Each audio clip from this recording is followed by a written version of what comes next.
Iran போரில் இன்று எமது தினசரி செய்தி தொகுப்பு. வணக்கம், நான் ராம். ஈரான் மீதான அமெரிக்கா மற்றும் இஸ்ரேலினுடைய போரின் 62வது நாளில் நீங்கள் தெரிந்து கொள்ள வேண்டிய அனைத்து விடயங்களையும் வழங்கும் எங்களது தினசரி செய்தி தொகுப்பு. இன்றைய முக்கிய நிகழ்வுகளுடன் தொடங்கலாம். ஈரான் மீதான அமெரிக்கா மற்றும் இஸ்ரேலினுடைய போர் தொடங்கியதிலிருந்து கச்சா எண்ணெய் விலை அதன் உச்சத்தை எட்டியிருக்கிறது. தெஹ்ரானுடைய பேச்சுவார்த்தைகளில் ஏற்பட்டுள்ள முட்டுக்கட்டையை உடைக்க ஈரான் மீது புதிய தாக்குதல்களை நடத்த அமெரிக்க ராணுவம் திட்டமிட்டுள்ளதாக வெளியான தகவல்களை தொடர்ந்து இந்த விலை அதிரடியாக உயர்ந்திருக்கிறது. ஹோர்முஸ் நீரிணையில் வணிக கப்பல் போக்குவரத்தை மீண்டும் தொடங்க புதிய சர்வதேச கூட்டணியை அமெரிக்கா வலியுறுத்தி வருவதாக அமெரிக்க ஊடகங்கள் செய்தி வெளியிட்டிருக்கின்றன. இதற்கிடையில் ஈரானின் உயர்மட்ட தலைவரின் பெயரில் வெளியிடப்பட்ட ஒரு புதிய செய்தி ஹோர்முஸ் நீரிணையை நிர்வகிக்க ஒரு புதிய நிர்வாக குழுவை அமைக்கும் யோசனையை முன்வைக்கிறது. 2022ஆம் ஆண்டிற்கு பிறகு எண்ணெய் விலைகள் மிக உயர்ந்த நிலைக்கு எட்டியிருக்கின்றன. ஈரான் போரில் சாத்தியமான புதிய நடவடிக்கைகள் குறித்து அதிபர் டிரம்பிற்கு அமெரிக்க ராணுவம் விளக்கமளிக்க உள்ளதாக வெளியான அறிக்கையை தொடர்ந்து இந்த மாற்றம் அதிரடியாக ஏற்பட்டிருக்கிறது. பிரெண்ட் க்ரூட் கச்சா எண்ணெய் விலை ஒரு கட்டத்தில் 7% உயர்ந்தது. ஒரு பெரல் $126 அதிகமாக விற்பனையானது. உக்ரைன் மீது ரஷ்யா முழு அளவிலான படையெடுப்பை நடத்தியதற்கு பிறகு இதுவே மிக உயர்ந்த விலையாகும். கடந்த வாரத்தின் பிற்பகுதியில் விலை சற்று குறைந்தாலும் இந்த வாரத்தின் போக்கு வலுவான உயர்வை நோக்கியே செல்கிறது. இதன் தாக்கம் பெட்ரோல் மற்றும் டீசல் விலைகளை தாண்டி விரிவடைந்து வருகிறது. போரின் விளைவாக மக்கள் அதிக எரிசக்தி, உணவு மற்றும் விமான டிக்கெட் கட்டணங்களை சந்திக்க நேரிடும் என்று இங்கிலாந்து அரசாங்கம் எச்சரிக்கை விடுத்திருக்கிறது. இந்த விலை உயர்வுக்கு பிறகு தற்போதைய ஒரு பெரல் எண்ணெயின் விலை என்ன என்று இப்போது நாங்கள் பார்க்கலாம். உலக எண்ணெய் விலை தொடர்பாக நாம் கடைசியாக சரிபார்த்த போது உலக சந்தையில் பிரெண்ட் க்ரூட் கச்சா எண்ணெயின் ஒரு பெரல் விலை சுமார் $114 அதிகரித்திருந்தது. இன்று சந்தையில் கடும் ஏற்ற இறக்கங்கள் காணப்படுகின்றன. மாத இறுதியில் நிலவும் சில தொழில்நுட்ப காரணங்களால் இந்த மாற்றம் அதிகரித்திருக்கிறது. இருப்பினும் ஹோர்முஸ் மோதலை தீர்ப்பதற்கான பேச்சுவார்த்தைகளில் ஏற்படும் சிறு அசைவுகளும் உலக சந்தை எவ்வளவு தீவிரமாக பிரதிபலிக்கிறது என்பதை இந்த விடயம் காட்டுகிறது.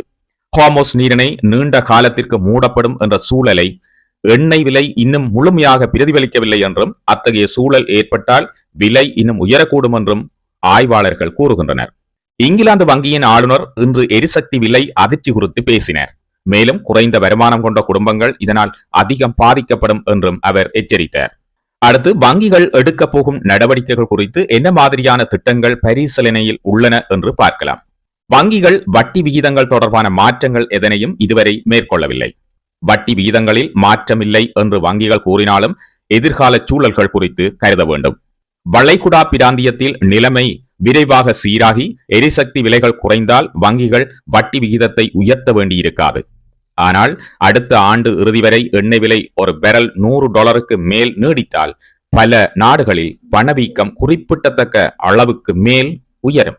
அதை சமாளிக்க வங்கிகள் வட்டி விகிதத்தை உயர்த்த வேண்டியிருக்கும். எண்ணெய் விலை மட்டுமில்லாமல் உணவுப் பொருட்கள் மீதான தாக்கம் குறித்தும் வங்கிகள் கவனம் எடுக்கின்றன. 2022ஆம் ஆண்டு ஏற்பட்ட எரிசக்தி விலை உயர்வு உணவுப் பொருட்களின் விலையில் எவ்வளவு பெரிய தாக்கத்தை ஏற்படுத்தியது என்பது தங்களுக்கு ஆச்சரியத்தை அளிப்பதாக வங்கிகள் கூறுகின்றனர். பதப்படுத்தப்பட்ட உணவுகளை தயாரிப்பதற்கு மற்றும் பேக் செய்வதற்கு, கொண்டு செல்வதற்கு என எரிசக்தி தேவைப்படுவது ஒரு காரணம் என்றால் மற்றொன்று உரங்கள். நமது உரங்கள் பெருமளவில் வளைகுடா நாடுகளில் இருந்து வருகின்றன. அங்கு பாதிப்பு ஏற்பட்டால் உரங்கள் கிடைப்பது குறையும். இது உலகளவில் உணவுப் பொருட்கள் விலை உயர காரணமாக இருக்கும். இது ஏழை குடும்பங்களை தான் மிக மோசமாக பாதிக்கப் போகின்றது. நாங்கள் ஏற்கனவே குறிப்பிட்டது போல ஈரான் போர் மோசமடைந்து மத்திய கிழக்கில் விநியோக தடைகள் ஏற்படும் என்ற கவலையே எண்ணெய் விலை உயர்வுக்கு மிக முக்கிய காரணமாகும். ஈரான் மீது தொடர்ச்சியான ராணுவ தாக்குதல்களை நடத்துவதற்கான திட்டங்கள் குறித்து டொனால்ட் ட்ரம்ப் இன்று விளக்கத்தை பெற உள்ளதாக ஆக்சியோஸ் செய்தி நிறுவனம் தெரிவித்திருக்கிறது. இதன் மூலம் அணுசக்தி விவகாரத்தில் ஈரானை இணங்கி வரச் செய்ய முடியும் என்று அமெரிக்கா நம்புகிறது. அமெரிக்கா மற்றும் ஈரான் இடையே அணுசக்தி விவகாரம் மற்றும் ஹோர்முஸ் நீரிணை பிரச்சினை என பல விவாதங்கள் நடக்கின்றன. அமெரிக்காவின் அடுத்த கட்ட ராணுவ நடவடிக்கைகள் குறித்து வாஷிங்டனில் நடப்பது என்ன என்று இப்போது ஆராய்வோம். ஈரான் மீதான ராணுவ நடவடிக்கைகள் குறித்து சென்காம் அதிபருக்கு விளக்கம் அளித்துள்ளதாக ஆக்சியோஸ் செய்தி நிறுவனம் தெரிவித்திருக்கிறது. இது உறுதிப்படுத்தப்பட்டால் ஈரான் மீது மீண்டும் ராணுவ தாக்குதல்களை தொடங்க ட்ரம்ப் நிர்வாகம் பரிசீலித்து வருகிறது என்று அர்த்தம். தற்போது ஒரு தற்காலிக போர் நிறுத்தம் அமலில் இருந்தாலும் ஏப்ரல் 13 முதல் ஈரான் துறைமுகங்கள் மீது அமெரிக்கா விதித்துள்ள முற்றுகை இன்னும் தொடர்ந்து வருகிறது. இந்த முற்றுகை ஈரானின் பொருளாதாரத்தை முடக்குவதில் மிகவும் பயனுள்ளதாக இருந்தது. ஆனால் அது ஈரானை பேச்சுவார்த்தை மேசைக்கு இன்னும் கொண்டு வர முடியவில்லை. ட்ரம்பின் முன்னால் உள்ள விருப்பங்கள் என்னென்ன? ஈரான் நாட்டின் உட்கட்டமைப்புகள் மீது பெரிய அளவிலான தாக்குதல்களை நடத்துவது ஒரு வழி, அல்லது வணிக கப்பல் போக்குவரத்தை எளிதாக்க ஹார்மோஸ் நீரிணையில் ஒரு பகுதியை தன் கட்டுப்பாட்டில் எடுப்பது மற்றொரு வழி. ஆனால் நீரிணையை கட்டுப்பாட்டில் எடுக்க தரைப்படை வீரர்களை அனுப்ப வேண்டியிருக்கும். அது ஒரு பெரிய சிக்கல். மேலும் கப்பல் நிறுவனங்கள் இந்த நடவடிக்கையில் எவ்வளவு நம்பிக்கை கொள்ளும் என்பது தெரியவில்லை. ஈரான் அடிபணியாதது ட்ரம்ப் நிர்வாகத்திற்கு பொறுமையின்மையை ஏற்படுத்தியுள்ளதையே இது காட்டுகிறது. ஆனால் மீண்டும் ராணுவ தாக்குதல் நடத்தப்பட்டால் ஈரானின் எதிர்வினை எப்படி இருக்கும் என்பது அவர்கள் கணக்கில் கொள்ளவில்லை. கடந்த காலங்களில் தாக்குதல் நடத்தப்பட்ட போது ஈரான் தனது அண்டை நாடுகளின் மீது பதில் தாக்குதல் நடத்தியதை நாம் பார்த்திருக்கின்றோம். தற்போது பாதுகாப்பு செயலாளர் பீட் ஹெக்செட் காங்கிரஸில் விசாரணையை சந்தித்து வரும் வேளையில் இவை அனைத்தும் நடக்கின்றன. இந்த ராணுவ நடவடிக்கையின் செயல்திறன், அதன் காலம் மற்றும் மிக முக்கியமாக அதன் செலவு குறித்து அவரிடம் கேட்கப்பட்டு வருகிறது. தற்போது வரை இந்த நடவடிக்கைக்கு $25 பில்லியன் செலவாகும் என மதிப்பிடப்பட்டிருக்கின்றது. இது எண்ணெய் விலை உயர்வு உள்ளிட்ட பல பொருளாதார பாதிப்புகளை ஏற்படுத்தும் என்பதில் சந்தேகமில்லை. அமெரிக்க கடற்படை முற்றுகையை இன்னும் பல மாதங்களுக்கு நீடிக்கக்கூடும் என்ற டொனால்ட் ட்ரம்பின் எச்சரிக்கையை நிராகரித்த ஈரானினுடைய உச்ச தலைவர் அமெரிக்கா ஒரு அவமானகரமான தோல்வியை சந்தித்துள்ளதாக அறிவித்திருக்கிறார்.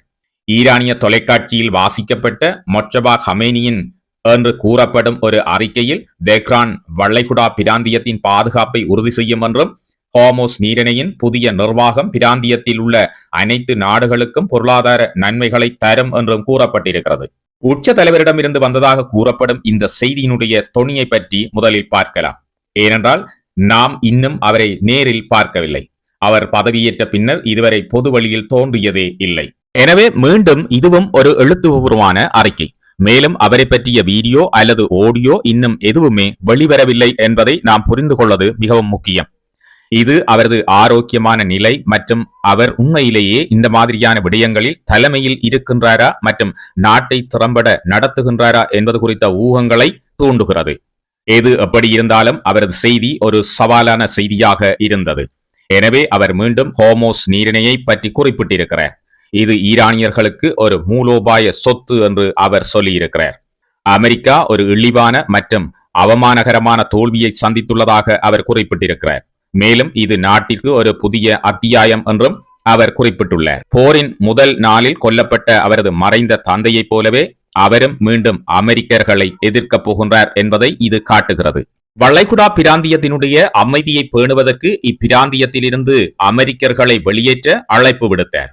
ஏனெனில் மத்திய கிழக்கிலிருந்தும் பிராந்தியத்திலிருந்தும் அமெரிக்கர்களை வெளியேற்றுவது அவரது தந்தையின் கனவாக இருந்தது.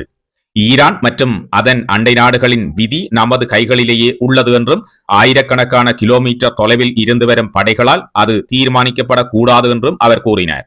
ஈரான் இந்த நாடுகள் அனைத்தையும் பலஸ்டிக் ஏவுகணைகள் மற்றும் ட்ரோன் தாக்குதல்கள் மூலம் தாக்கிய பிறகு அரபு நாடுகள் இதை நம்புவது கடினமாக இருக்கலாம். மேலும் பிராந்தியத்தில் உள்ள இந்த அனைத்து பதட்டங்களுக்கும் முதன்மையான காரணம் அமெரிக்கர்கள்தான் என்று அவர் குற்றம் சாட்டினார். அவரது அறிக்கையில் குறிப்பிடப்பட்டுள்ள ஹார்மோஸ் நீரிணையினுடைய புதிய சட்ட கட்டமைப்பு மற்றும் நிர்வாகத்தை பற்றியும் இதன் அர்த்தம் சரியாக என்னவாக இருக்க முடியும் என்றும் இப்போது பார்க்கலாம். ஒரு சட்ட கட்டமைப்பு இருக்கப் போவதாக அவர் கூறியுள்ளார்.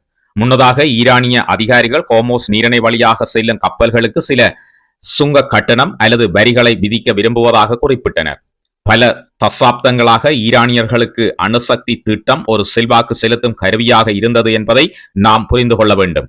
இருப்பினும் இந்த போரின் போது ஹார்மோஸ் நீரிணை ஒரு சிறந்த கருவி என்பதை அவர்கள் உணர்ந்துள்ளனர். ஏனெனில் இது பணமாக்கக்கூடிய ஒரு கருவியாகும். பல தசாப்தங்களாக தடைகளின் கீழ் உள்ள ஒரு நாட்டிற்கு, போரினால் பொருளாதார ரீதியாக பாதிக்கப்பட்டுள்ள ஒரு நாட்டிற்கு இது ஒரு சிறந்த பொருளாதார வாய்ப்பு என்பதை அவர்கள் உணர்ந்துள்ளனர். எனவே ஹார்மோஸ் நீரிணை தற்போது ஒரு சகிப்புத்தன்மை போராக மாறியிருக்கிறது. ட்ரம்பிற்கு அமெரிக்காவில் அதிகரித்து வரும் எண்ணெய் விலைகள் மற்றும் எரிபொருள் விலைகள், பொறுமையற்றவர் என்று அறியப்படும் ஒரு ஜனாதிபதிக்கு இதை சகித்துக் கொள்வது மிகவும் கடினமாக இருக்கும். அதே நேரம் மறுபுறம் ஈரானியர்களுக்கு அமெரிக்கா ஈரானின் மீது கடற்படை முற்றுகையை விதித்திருக்கிறது.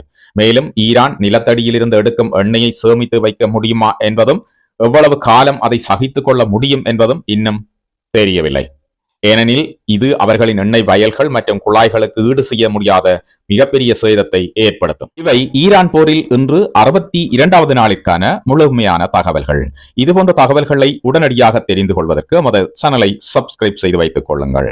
மேலும் இவ்வளவு நேரம் தங்களுடைய நேரத்தை செலவழித்தமைக்கு நன்றிகள். மீண்டும் ஒரு புதிய 63வது நாள் ஈரான் போரில் இன்று தகவல்களோடு நாளை இதே நேரம் உங்களை சந்திக்கின்றேன்.